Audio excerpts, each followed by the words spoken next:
If you take Edmonton City Transit, then a projected increase in ride fare could affect you. Low-income families and whatnot, it's going to be a harder time.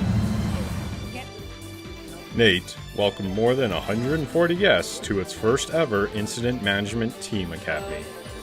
So everything that we're doing here is preparing people to actually respond to major disasters like what happened. No longer just a place to shop, Kingsway Mall is now home to Edmonton's first Ninja Warrior course. Something fun to do with their friends and teammates. Hello and welcome to Second Edition News. You may soon have to pay more to ride the bus or LRT. This year's budget could see a hike in fares up to $4. While the price of a ticket is $3.25, the city is looking to increase this amount over a 3-year period.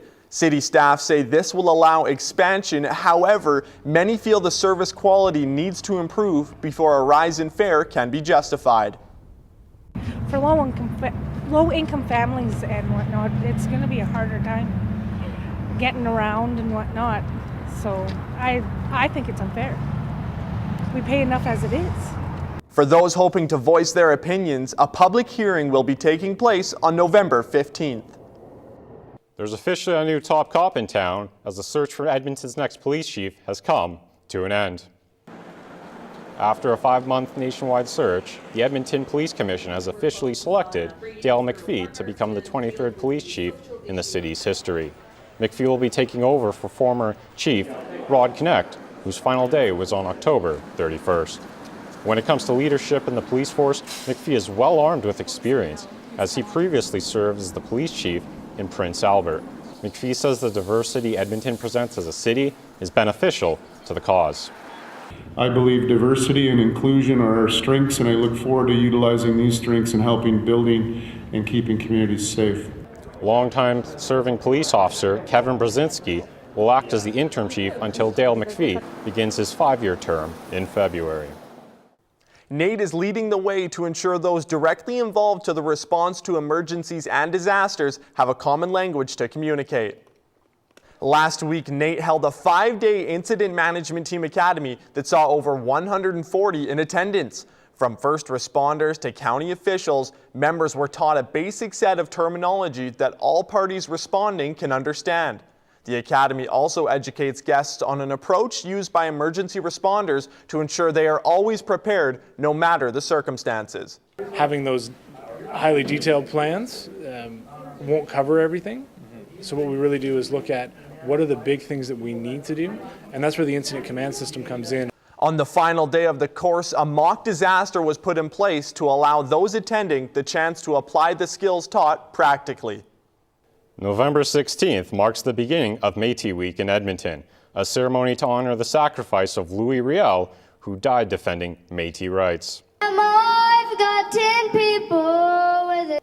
Many Métis people have come down to City Hall in commemoration of those who lost their lives. In recognition of their sacrifice, the Métis Nation of Alberta has declared November 12th to 18th as Métis Week.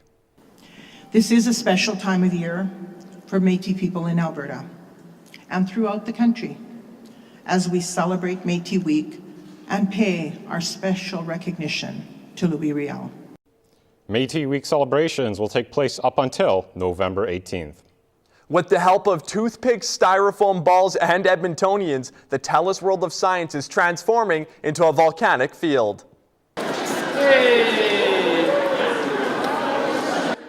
In celebration of International Science Center and Museum Day, the public were invited to lend a hand in the making of a 16-foot tall volcano.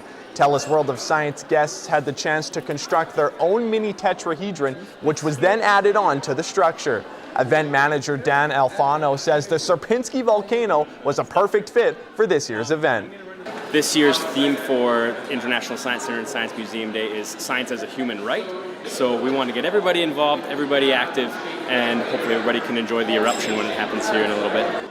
Despite a blunder in the final stages of setup, guests were still given a show as a mixture of dry ice and soapy water hit the sky. The All Is Bright Festival is back again this year to light up the streets of Edmonton.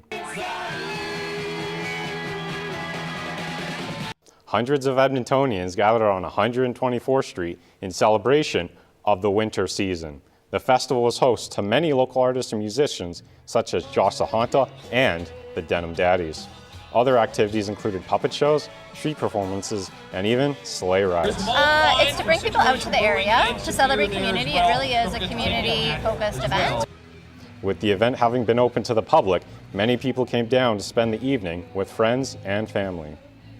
Man, the NAIT Ooks are just always on the go, hey Noah, and our teams are working hard to climb the rankings in the ACAC. Not only that, but I heard there's a new obstacle course in Kingsway Mall, right? Yeah, that's absolutely correct, guys. With the Ooks proudly representing NAIT, we take a look at a new attraction just across the street that is a big hit with Edmontonians.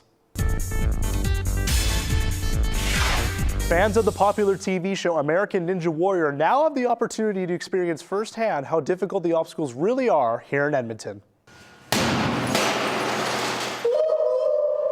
The new FitSet Ninja Warrior course in Kingsway Mall has people of all ages signing up to try out the variety of different obstacles it has to offer. Featuring courses that were made famous by the TV show, the course also includes a rage room where participants will have the chance to let out some anger in unique ways. FitSet founder Tim Gourlay says that the course should be viewed as a place to get more active and have fun while doing it. The purpose of this is really because I'm convinced that life is better when you're physically active regularly. And so moving your body in any way is good. The course is currently running until the end of March, but if the turnout is massive, FitSet may be able to permanently own the location in the future. The course is open all days of the week and costs $20 for a drop-in admission. For more information on the course, you can go to www.fitsetninjawarrior.com. The Ukes men's basketball team were looking to even the score against the Augustana Vikings last weekend.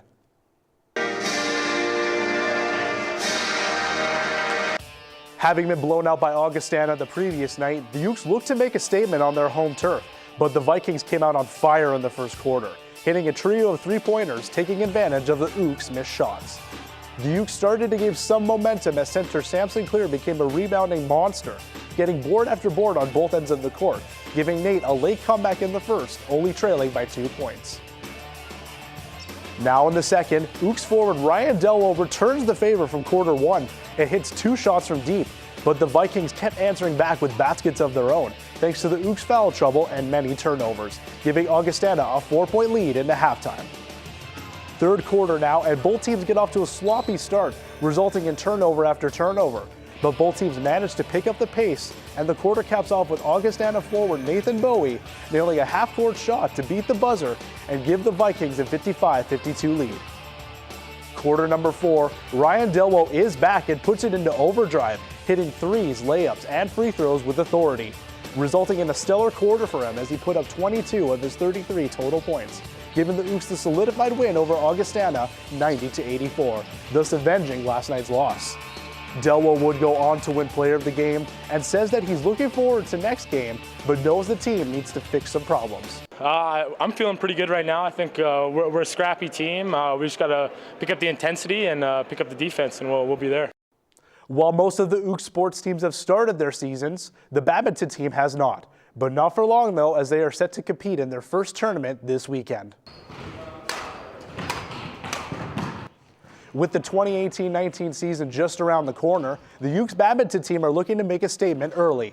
The team has done consistently well in previous years, but with new faces joining every season comes different styles of play.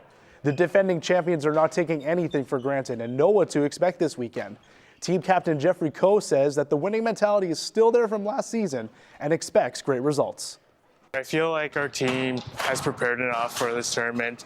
It's our first tournament, so I think everyone's nervous but also excited to get going. The first ACAC tournament of the season takes place this Sunday, November 18th at King's University. The Ukes' first matchup will pit them against their biggest rivals, the Concordia Thunder. The Ukes men's hockey team took back to the ice for practice after a win at home and a loss at SAIT against the Trojans. With just 4 games left this semester, the Ukes men's hockey team looked to finish on a strong note. While their record is currently at 6 wins, 4 losses, they are sitting in 4th place, which is not exactly a comfortable standing to be in. Their away record is partly to blame for this, as the Ukes have only won just 1 game on the road. Head coach Tim Fragel looks to fix any additional problems as they head into the weekend facing off against Portage College.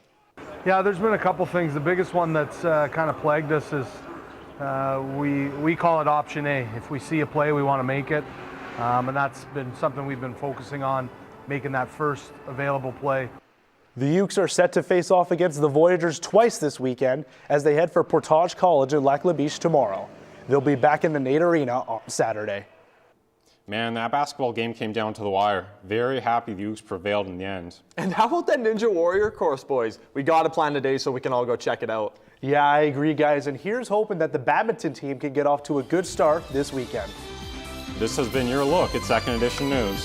Thanks for joining us, and make sure to tune in next week.